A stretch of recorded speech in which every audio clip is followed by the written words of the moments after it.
librarians. Welcome to episode 295 of School Librarians United. I am your host, Amy Herman. This podcast is dedicated to the issues and challenges school librarians face every day. As a school librarian in my 18th year, I knew I wanted a podcast which addressed the nuts and bolts of running a successful library program. I don't claim to have the answers, but I hope that this is a platform to share resources and exchange ideas.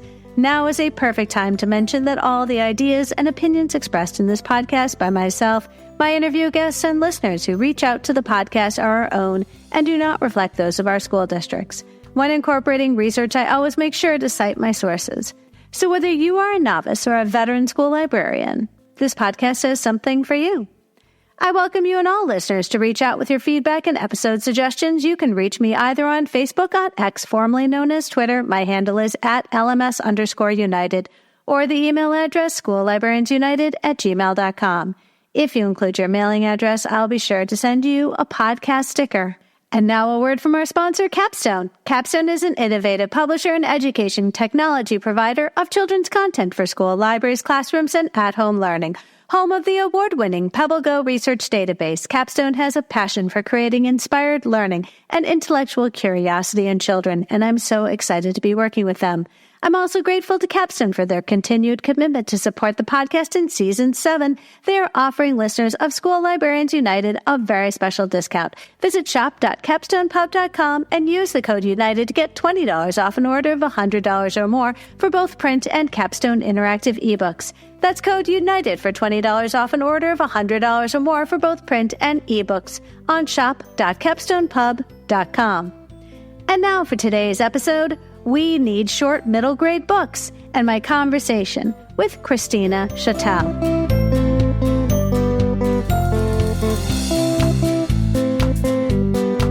Christina Chatel, welcome to the show. Thank you for having me. I'm so excited to be here today. Friends, you're not going to believe this. Christina and I are not only in the same time zone, we work 5 miles apart from one another. And at some point, you and I, Christina, I owe you a beer, so we are going to have to connect. Please. or at least over like sushi. We can meet in the middle. We'll meet in Clausen, and we can go to Noble Fish for There are some great places there. Absolutely. So, yes, we will put that on the calendar. But Christina, I am so grateful you're joining us today. Would you please introduce yourself, tell us about your library, the grades you serve, and some of the spectacular programs which you offer. And I'm just going to say right now, do consider, let's do some sort of future episode on these amazing programs because you're famous for them. Oh, thank you. Well, hi, everybody. I'm Christina Chatel, as she said. I teach at Bowling Park and Smith Middle School in Troy, Michigan. So Troy is about 20 minutes up I-75 from Detroit. So we're a suburb of Detroit. I'm split between 2 buildings. So I go to one building 2 days, the other building 2 days, and then I alternate that last day of the week. This happened back in 2008 during the recession. We had 4 librarians. We had 1 for each middle school, and they cut it down to 1 per 2. And it has been the same since 2008. So when I came into this position, it was split. Unfortunately, it's still split. And we're still advocating for full-time media specialists at each of our 4 buildings. But Troy is a community that really values education and learning. And a lot of people move to Troy because of the schools. So our makeup is very highly Asian American. So one of my schools, it's over half. And the other school, it's about a third Asian American. And we just have some fantastic students and fantastic readers. So I have flexible scheduling. I have grades 6 to 8. So I get to make my schedule. I do try to see the 6th graders through their ELA class once a month. So we do have a curriculum that the other media specialists and I have come up with that we bring them in. But then 7th and 8th grade, it's a lot of bringing them in when the teachers ask me to bring them in for lessons. So we have that. But because we have such great readers in our schools, we have a fantastic reading program. So this program is called Troybery, and you can tell that it is a mock Newbery program. And it was started back in 2000 when we had 4 media specialists. And they decided that they felt kids needed to choose the best book of the year, not the adults. So they called it Troybery. They started off small. They had 10 books. They tried to pick books across different genres. They tried to have a nonfiction book in there. They had kids register, like they're registering to vote. They had kids read the books and then vote on the winner. And then they did this fantastic ceremony, live ceremony at the board office in Troy. And they broadcast it throughout the school district. So lucky kids got to go to the ceremony. And then they announced the third runner-up, the second runner-up, the first runner-up, and then the Troybery Award winner. So we are now in our 25th year of Troybery. 25 years. And when I first came in 11 years ago, the media specialist then, one of the first things she said to me was, are you still going to do Troybery? She was a little worried. And I was like, oh, yeah, sure. I love Troybery. I've heard about it from my students. I taught at the high school for 10 years, English, prior to this. So I knew that it was a great program. And of course, I said, yes, of course, not knowing what I was getting into.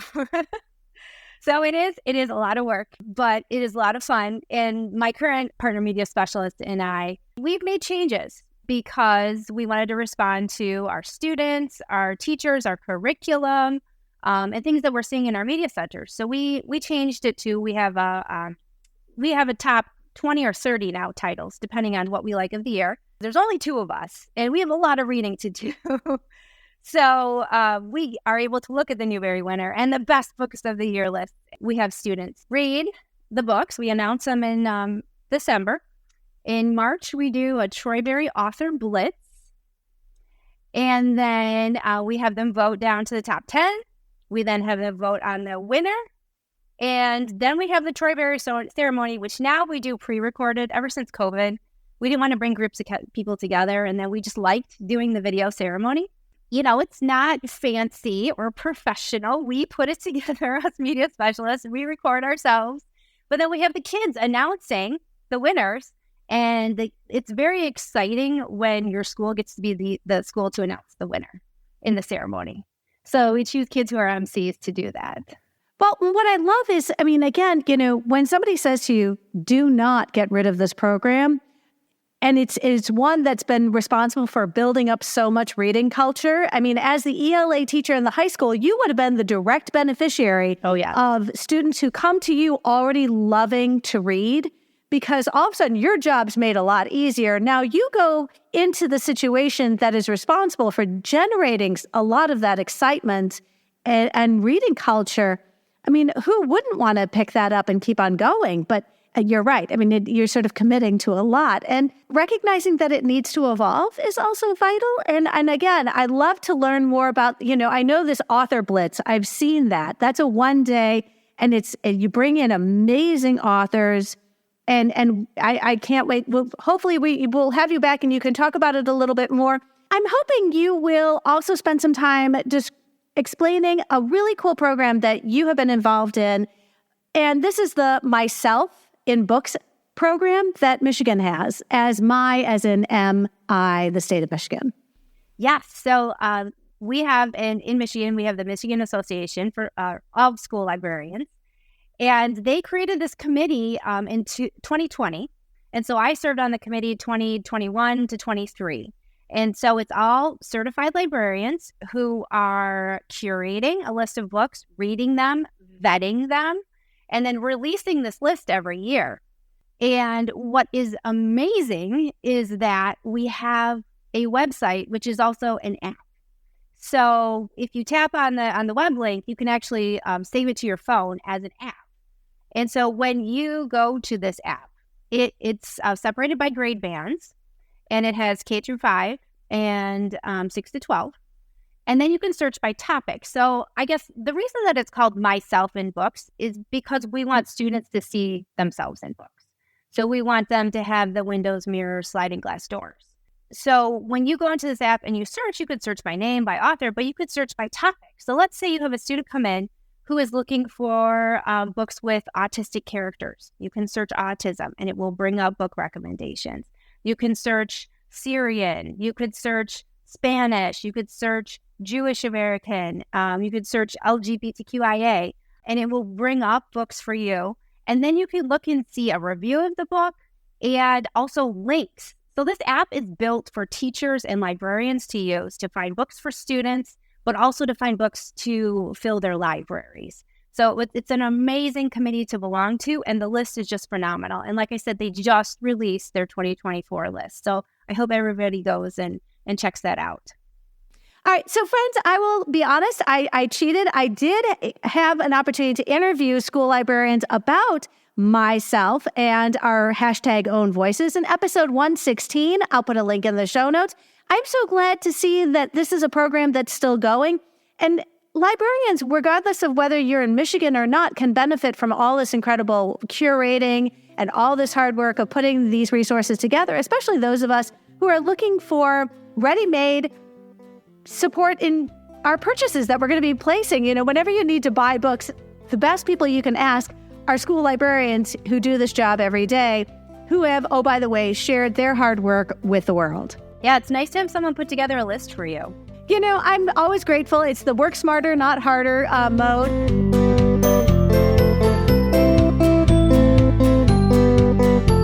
The reason why we're here, and I'm so grateful you were able to make it on such short notice, you published a blog post on Teen Librarian Toolbox in June entitled An Open Letter to Middle Grade Authors and Publishers Regarding Book Length, which, friends, you can find linked in today's show notes.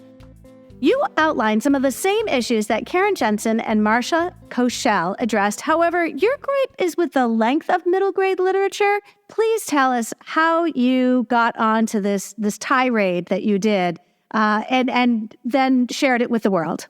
Sure. I feel like I read a lot of middle grade books. For Troybery, for the past 11 years, I've read probably 40-some middle grade books a year.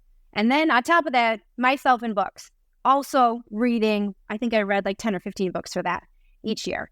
So I feel like I have some credibility in saying that there are a lot of really long books out there for middle grade students. I mean, like 300, 350, 400 page books that are sitting in my nightstand, looming over me, and I just can't bring myself to read them. And it was interesting when you talked to Marcia Kochel, and she mentioned the same thing about how she's having a hard time reading these long books. So sometimes what I find is I start the audiobook, and then that gives me the impetus to then pick up the paper book and continue on because I want to know faster what's happening. The size was part of the issue, but then I'm noticing patterns in how students are checking out books, what they're checking out, and then what they're like looking for when they come into the library.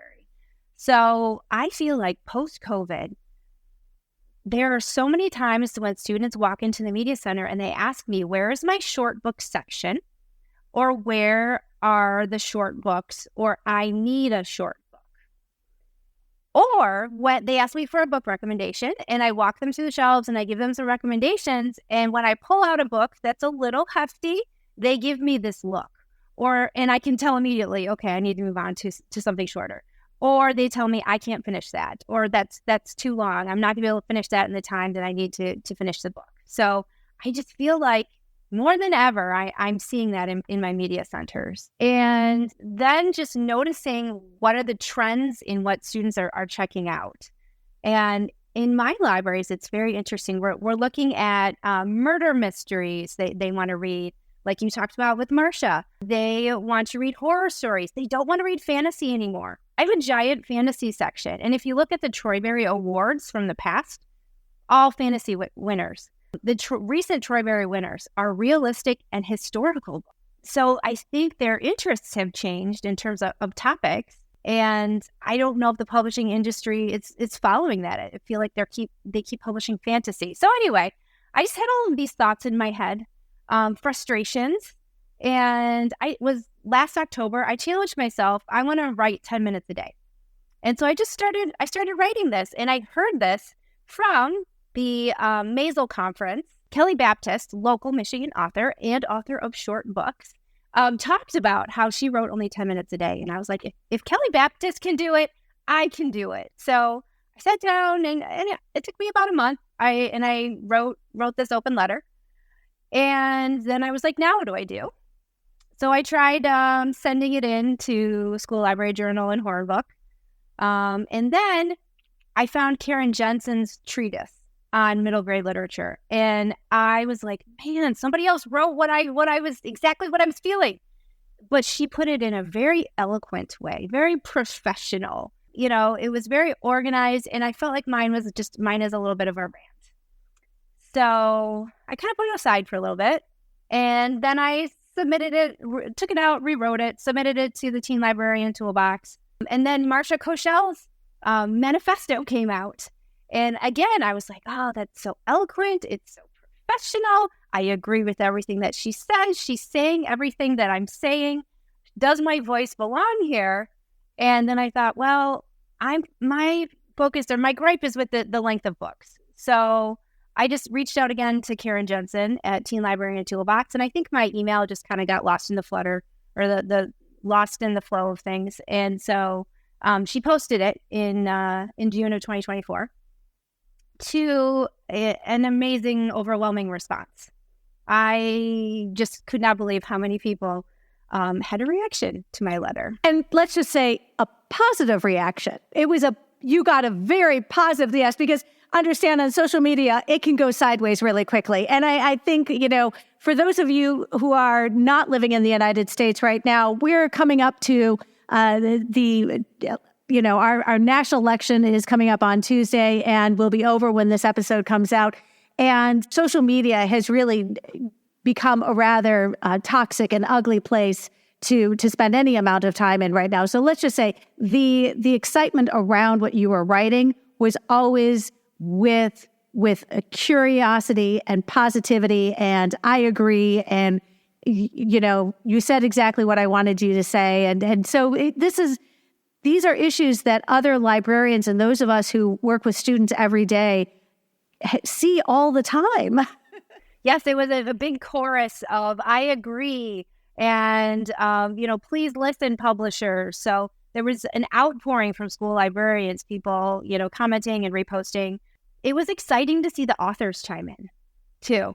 Kelly Yang and Tommy Greenwald, who I mentioned in the article, Dusty Bowling, and Donna Gephardt said that she was going to take the end of my article and copy-paste it into the top of her manuscript so that she would remember that when she's writing her next novel. I was very touched by that. So that was awesome. But I think in looking through all of that, I think I'm realizing that it's not the authors. I think the authors there were a lot of authors that were saying that they were writing shorter books, but they weren't getting published, or nobody was taking them. That was the common thread that I heard. So I think we need to reach out to the publishing industry about this. I think the authors and the librarians are on board. Right. No, and when you realize how many different people you have to please when you want to become a published author here in the United States, I will say there were a couple things that there are a few rare exceptions that I have found in my own space, and I do teach at high school, that completely violate this idea that kids want shorter books. And the two exceptions to that would be, number one, Stephen King's It. No, Stephen King's It, I have 2 copies that flew out of my library the instant they got there. No one batted an eye. No one was like, oh my God, that's so long. Nope, they're like, I want that now. And it's like, oh my gosh, that was unexpected. And then the other one, which is very much, especially at the high school level, is A Court of Thorns and Roses by Sarah Maas. Every single one of her books is a tome. These massive books. Nobody cares. There's enough interest in reading them that they will overlook the fact that those are some of the longest books we have in our collection. So there are exceptions, but those are breakthroughs. The way I look at fantasy, and one of the reasons why I think some of those books tend to be longer and it's harder to get students invested in them, is because they require a considerable amount of stamina to read for a certain period of time. It's not a book that you can usually, those fantasy books, the high fantasy books, you really have to give yourself more than 15 minutes at a time in order for those stories to start to take shape. And I think that's what many of our readers lack, is that stamina. And you mentioned the pandemic. it would not surprise me that the pandemic really sort of a before and after, took its toll on our readers.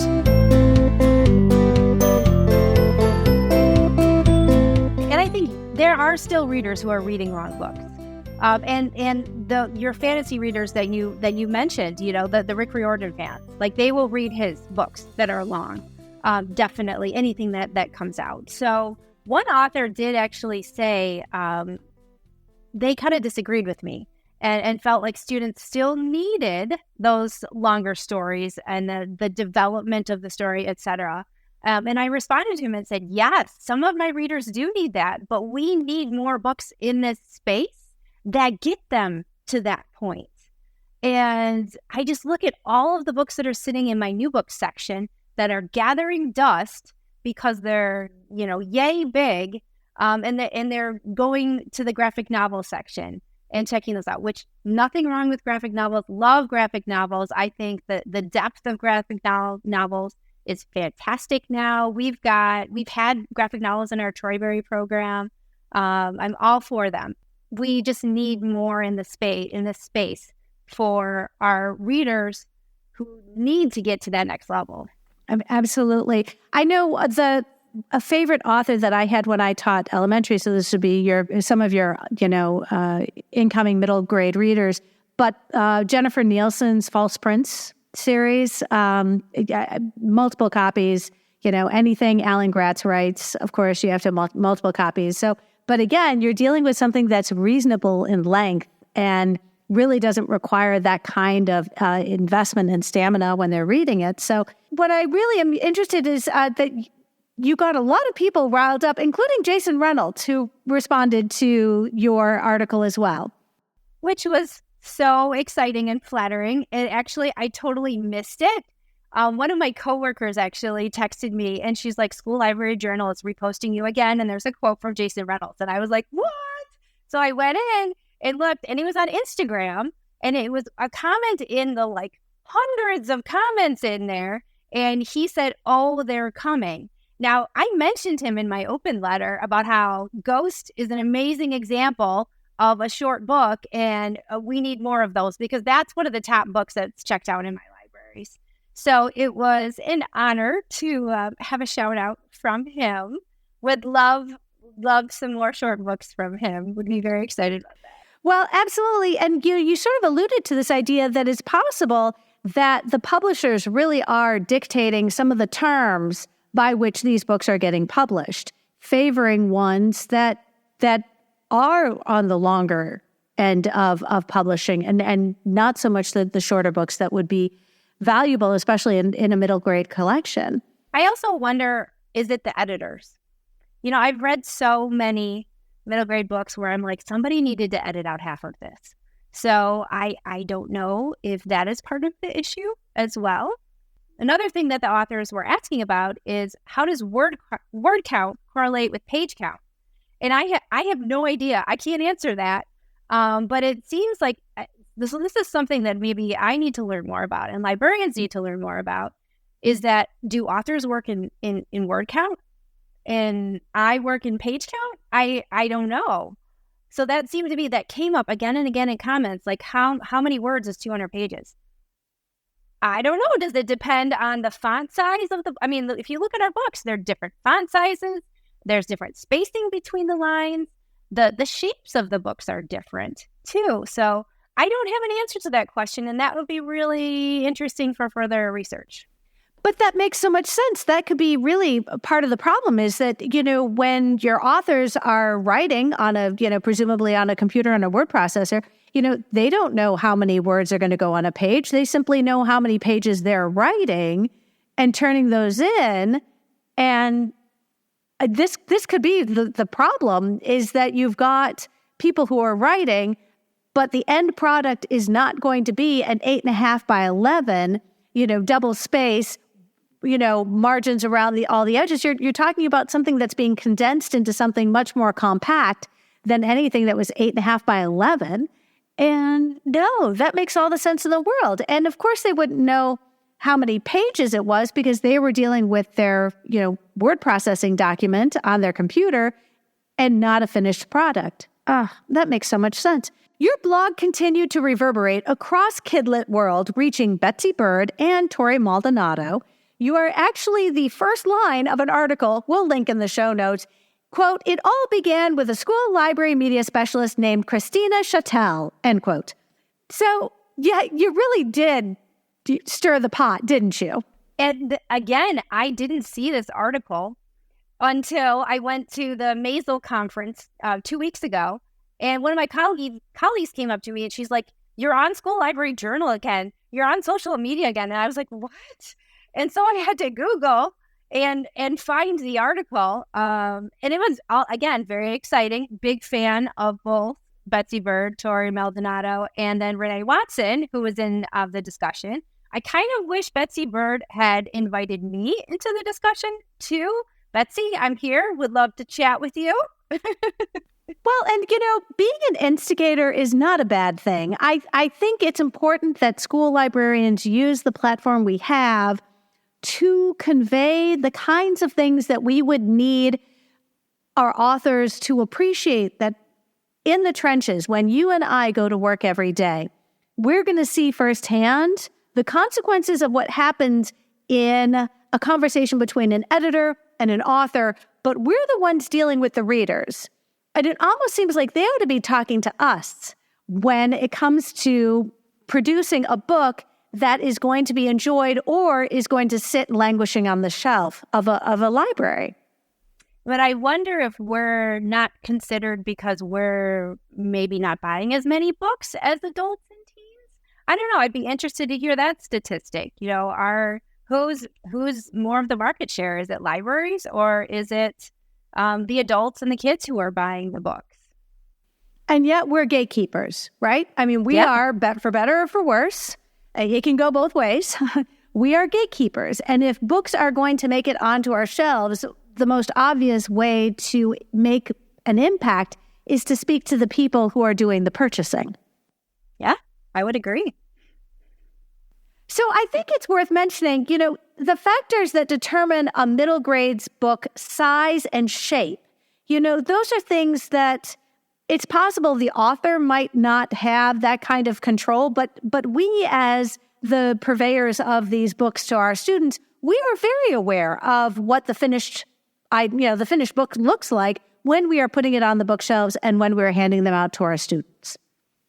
And I think, I don't know about you, but I buy hardcover books.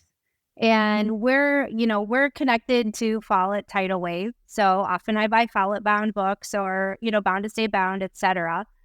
So that impacts the shape of the books too. But I feel like sometimes the hardcover makes the book look even bigger. Or when you're buying maybe the bound version, it's a different size. It's smaller, the cover's thinner. So, for example, I just finished this fantastic middle grade book. It's called The Girl Who Fell to Earth by Patricia Ford, an Irish author. Spoiler alert, I think it might be part of Troybery this year. I bought the follow-bound version, and it is a lovely size. It is the size of the paperbacks that I used to read in the 90s, early to mid-90s when I was a teenager. So the size is great. It is over 200 pages, but it doesn't feel that way with the size and the shape and the thickness of it. I would describe the book as The Giver meets outer space alien sci-fi.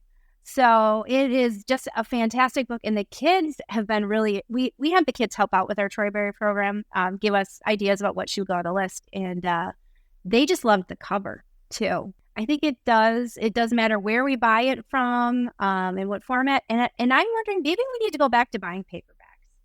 So when I was a teenager, I was reading Christopher Pike, R.L. Stein, Nightmare Hall, Babysitter's Club, Sweet Valley High, and they were all these lovely paperbacks that were thin and easy to blast through. And I'm wondering if maybe we need to go back to that to get kids into reading.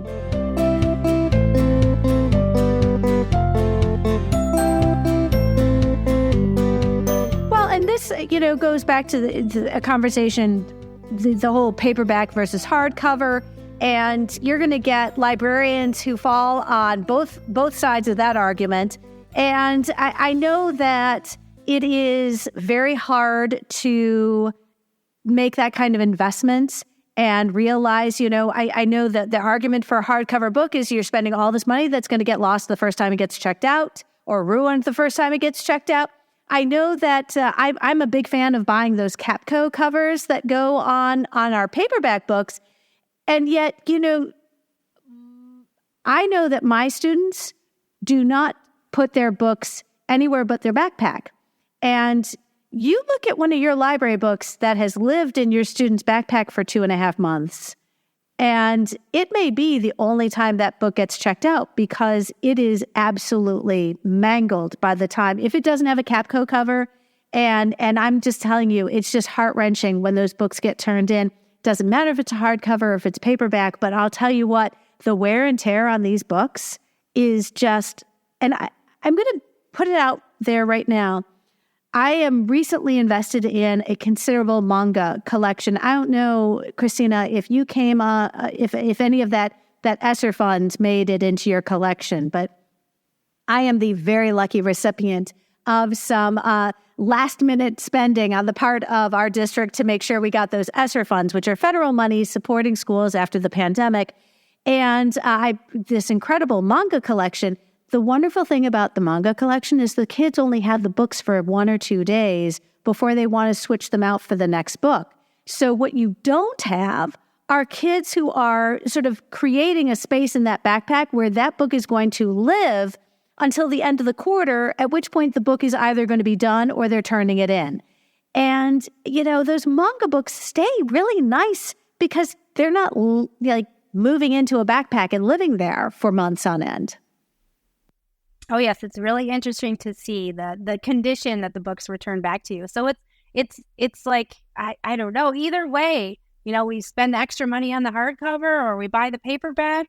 Maybe some of these books, they're going to age in 5 years anyway. So we're going to, it doesn't hurt as much to weed out a paperback. I don't know.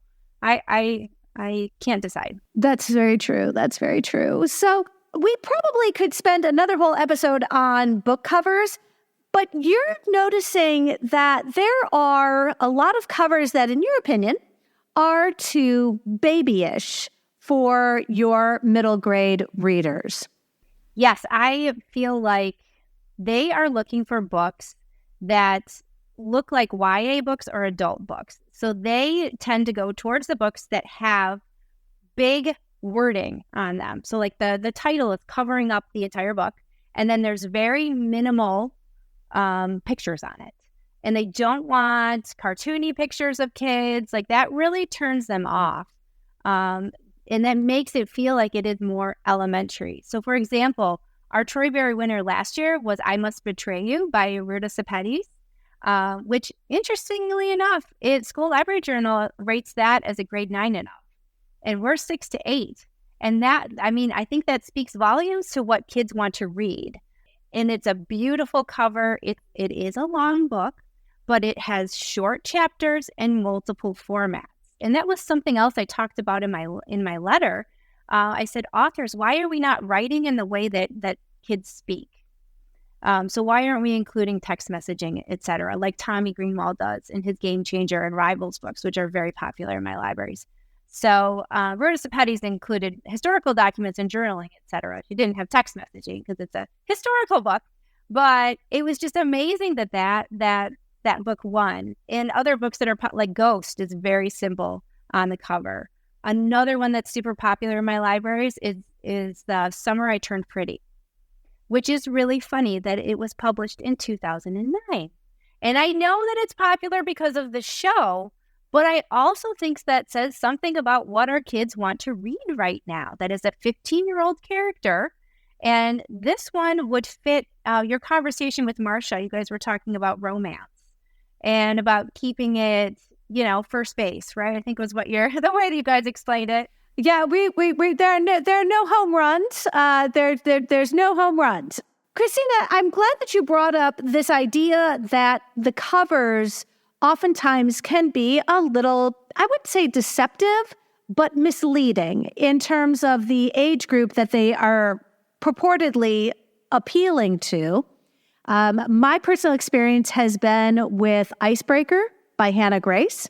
It has a rather, not cartoonish, definitely not cartoonish, but when you appreciate that the main characters in this story are in their junior, senior years of college, not of high school. The concern was that there are a lot of well-intentioned parents who were excited their students were reading and getting this book for them. And friends, it doesn't take but about 5 minutes to realize that the main characters in the story are college juniors and seniors, not high school juniors and seniors. And no, the cover can be very misleading. And I agree, high school has that problem as well.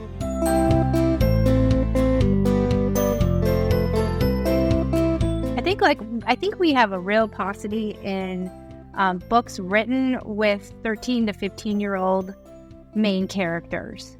So there's a lot of them that it's a 7th grader. And, the 8th graders want to read about people who are their age and a little bit older. And I thought it was really telling. In Karen Jensen's treatise, she talks about how there is a lack of books with characters in this age range. And what is that going to do for our future readers, our future generations, if they're not finding, characters that they can identify with. And so they're reading up. We also see the 8th graders being interested in books like A Good Girl's Guide to Murder and inheritance games. Those are very popular in my libraries. So we need things that are written along those lines for our 6th and 7th graders with, some of the spicy things taken out. Well, and when I was talking to Marcia, I think this came up as well, is that, it's very hard for me to find books in my high school collection for 9th graders, 9th grade protagonists. It seems like most of my high school books have a sweet spot that happens right after junior year going into that summer before your senior year, and that's where every single one of the stories takes place. And it's tiresome. It's like, there's got to be an opportunity for a 14-year-old protagonist or a 15-year-old protagonist, but all of mine are 17 going into their senior year. And it's just, at some point you're like, we focus so much, and I know this is the case. We are taught as librarians to build a collection that is, those mirrors for our students. When our students come into our libraries, a good librarian is going to make sure that there are mirrors that students can see themselves on the covers of the books. But what they don't say is, and by the way, those characters also should be the age of your readers. And that's like another threshold, I think. It's not enough for the characters and the covers to give that inviting sort of sense of welcome to a reader, but also the fact that they might even at least be somewhere remotely close in age to the protagonist that they're reading about. So I think it all goes back to, again, us talking to the publishing industry, and I'm wondering why they're having writers write these younger or older, and why nobody in between. So that would be interesting to talk about. I liked how Marcia Kochel talked in your episode about we need like a name for that group, because middle grade seems to not work. But I like her, I don't know what the name would be for that. And I liked how she wanted to come up with a hashtag too. In my letter, I suggested hashtag we need shorter MG middle grade books. I'm the only one who's used that hashtag so far. So it has not caught steam yet. Well, and forgive me, but right now, especially in the United States, with this being a presidential election year, X has really become a place, at least I've noticed, librarians have fled the X platform. And I'm sad because I'm still there. And it sometimes feels a little lonely because so many people are like, I have found it to be too toxic a place to be, to find where our librarian people are, since it has become X and under the control of Elon Musk. And it's hard because there used to be a great deal more traffic on what we'll call Twitter, library Twitter. Years ago, we did an episode called Library Twitter. Why? that was where I was finding all of my guests. And it was a vibrant place. It was a place where we could all be and support one another. And we didn't have to weed through so much really incredibly graphic and vitriol, just this really angry place where people would cut you down for your opinions and we're absolutely just angry. I mean, I'll just use the word angry and leave it at that. But, when it comes to interviewing somebody from the publishing industry, they have taken notice. The publishing industry has to have noticed some of the traffic around these blog posts, which you've written and Marcia Kochel has written, earlier this year. Let's speculate for 1 minute. Why haven't they taken up the gauntlet and decided to write their own manifesto? Yes, or open letter. Why haven't they responded? That's a great question.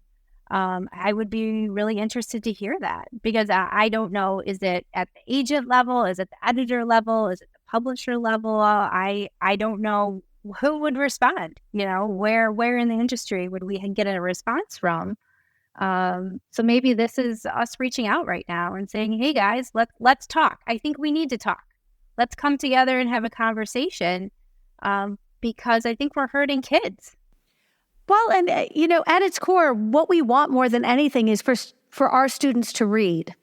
And when you have advocates like us that is a primary job responsibility I have is to generate a culture of reading in this space.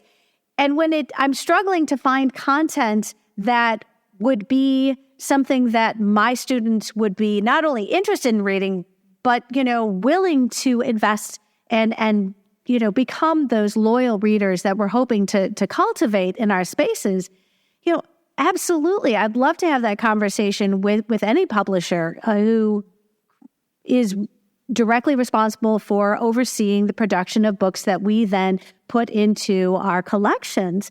It stands to reason that we should at least have a sit down, and be part of that, conversation. And I'll tell you what, 8 years in as a podcaster, I do have a sponsor. I do have Capstone, and I'm very grateful for that sponsorship. Thank you very much. I really would love to have a seat at the table. I would love that librarians and the perspectives that we have gleaned from our students firsthand every single day. We have these conversations with our students. Wouldn't it make sense to at least create an opportunity for librarians like you, Christina, with the breadth of books that you consume on a yearly basis to support your students? You'd be an amazing contributor to a panel that would hopefully reach those publishers and those who are creating that content, those authors. I would love to do that. And I think it's also important that we are able to go to our local or our state association conferences. So when I was at our MiSelf conference 2 weeks ago, I got to talk to one of the authors who was part of our author breakfast. And we were having a conversation about what he's writing. And he was talking about writing a sequel to, so this is author Erik Slangerup. And he was talking about writing a sequel to his Molly and the Machines series, actually book 3. And then he said, but my publisher told me that we're looking for books right now that are for like 7th or 8th grade boys that are short. So I'm going to work on this other one. And I was like, your publisher told you to write a short book for boys, 7th and 8th grade? And so I was excited to hear that. So again, we need to start these conversations. I mean, who knows if his publisher told him that prior to my open letter and the manifesto and the treatise, etc. Who knows? But progress. So it's, again, great to have our conferences where we can go talk to each other, talk to authors, talk to the people who are at the booths and voice our opinions about this. Well, and, for those of us who are lucky to be able to go to a conference and maybe go into those vendor halls, go in and walk up and down and talk to the people who are selling the books. I mean, I think it is, I've been very fortunate to be able to go to ALA, to go to AASL, and I think it makes sense that we want to go into the vendor hall or into the expo and certainly take advantage of. Oftentimes, they're handing out free content, free materials. They're signing books, and that's very exciting. And books that are ARCs or ones that are just released, and that's very, very exciting. But wouldn't it also make a great deal of sense to have those conversations? I know we stand in those lines, and you're very excited to get those books, but I mean, I wonder at what point wouldn't it be a great opportunity to say, oh, and by the way, I teach middle school, and, what we are lacking right now are books for, fill in the blank, and, talk about the parameters, the books that would really do well in your space. Enough of us do that, and they might actually get the message. Yeah, they just have to keep hearing it from us. Mm-hmm. We're shouting from the rooftops, everyone.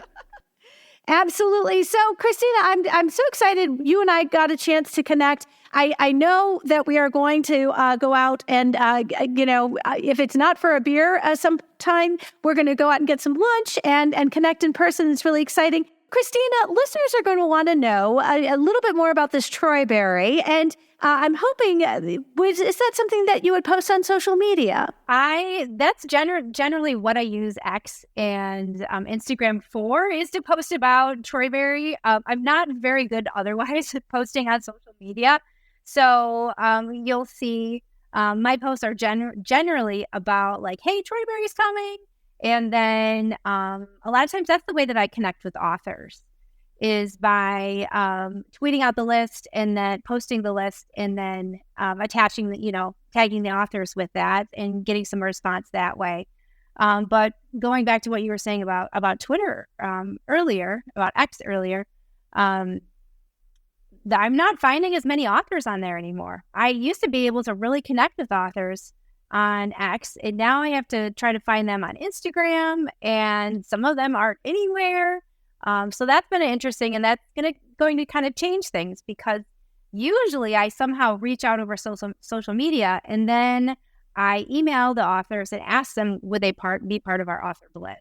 So that's changed the landscape for me too. Christina, for listeners who would like to connect with you and unfortunately do not work 5 miles apart, where can we find you on social media? And let us know, because I know there are people who are always looking to expand their PLN. Sure. So I'm at Media Logger on X and at Troy MS Media on Instagram. And we do have a website that explains what Troybery is, if anybody's interested in looking at that. And there's a link to the ceremony there if you'd like to watch our 2024 ceremony. Well, I love it. And friends, we'll be sure to put those links in the show notes. Christina Chatel, I am so grateful that you took time out of your busy weekend to join us today. Thank you so much. And I look forward to our paths crossing in the future. My pleasure. I'm going to take you up on that lunch offer. And I hope that we get to chat again. Absolutely.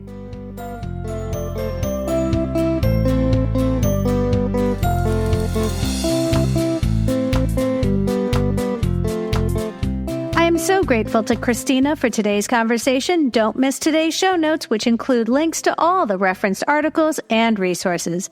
If you found this episode helpful, please share it out with your team, your PLN, and on social media. Be sure to follow on your favorite podcatcher so you'll never miss an episode. And if you really like listening today, consider leaving a review wherever you listen to podcasts. Reviews help others find us. Use the code UNITED to take advantage of Capstone's generous $20 discount off an order of $100 or more. See the link in today's show notes. And friends, as 2024 winds down, I am juggling several outlines and tentative recording dates. You can be sure our upcoming episode will showcase amazing school librarians sharing their strategies and resources. I hope you will tune in.